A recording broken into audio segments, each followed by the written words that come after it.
Yan, may database ito ng mga songs. Nakikita niyo dyan mga songs. Itong songs na to pwede itong dagdagan.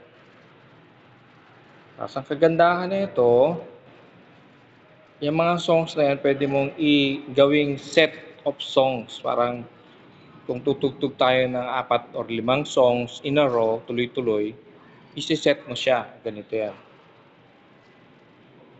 A set builder. Set builder.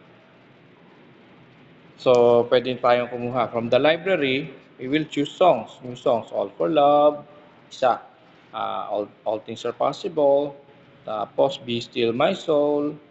Tapos, Change My Heart, O God. Tapos, Forever, Hillsong. Tapos, He Knows My Name. And then, Heart of Worship. Ayan. So, kung titingnan natin, nakapag-accumulate tayo ng 7 songs. 7 songs. Pwede pang baguhin yan. Ang row. Kung gusto natin unahin ng All Things Are Possible, pindutin lang natin yung arrow up. And then Change My Heart, Oh God. Yan, He Knows My Name. Iangat natin. Yung Forever, ibaba natin. Gawin natin last song siya, Forever. Nasa Heart of Worship. So yan, and then we will save this. Let's say, ilagay natin ng Sunday Worship. Sunday Worship. Feb 15. Feb 15. And then we save it. Okay, so nakasave na yan. So, punta lang tayo doon. So, makikita nyo, may piano and mic yung green buttons dito. And yung difference. So, pag musician ka, you go with yung green button na may piano. Pag vocalist ka, you go with the microphone green button. So, here is pinutin ko yung piano for the musicians. We go to the menu and we select the loaded set. Nakasulat dito, Sunday Worship, February 15. So, yeah, that's it.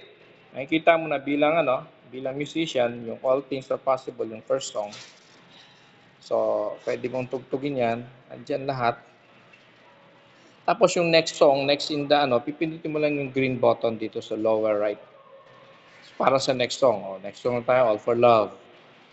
Habang tumutugtog tayo as a musician. Tapos next is another one, Be Still My Soul. Ayan.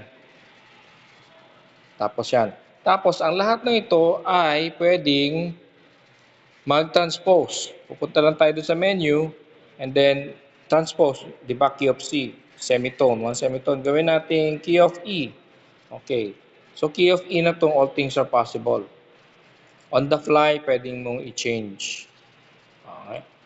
So, ngayon, naman tayo? Ikaw, sa worship leader. Sa taas, makikita mo, meron tong green button na microphone. So, if you choose that, you click the button, lalabas yung selector. Pili mo yung Sunday Worship 15. So, ito na. As a worship leader, ito na. Meron ka dyan. At, ganito pa maganda dyan, ha. Pwede kang gumawa ng cue mo. Let's say, mag-a-adlib ka. Let us all stand up.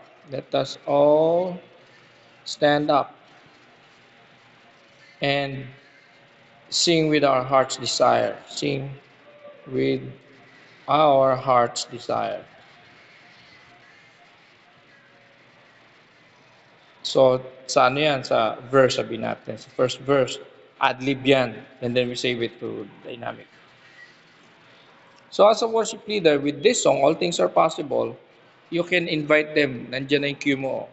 Sa verse mo, let's all sing, let's all stand up and sing with our heart's desire. Di ba? Ang ganda. Pero nandiyan lang yan sa All Things Are Possible. The next song, iba naman. So, All for Love, gawa ka ng adlib. Again, pindutin mo yung cue. Sabihin mo all hearts desire. Prepare our hearts. Prepare our hearts and minds.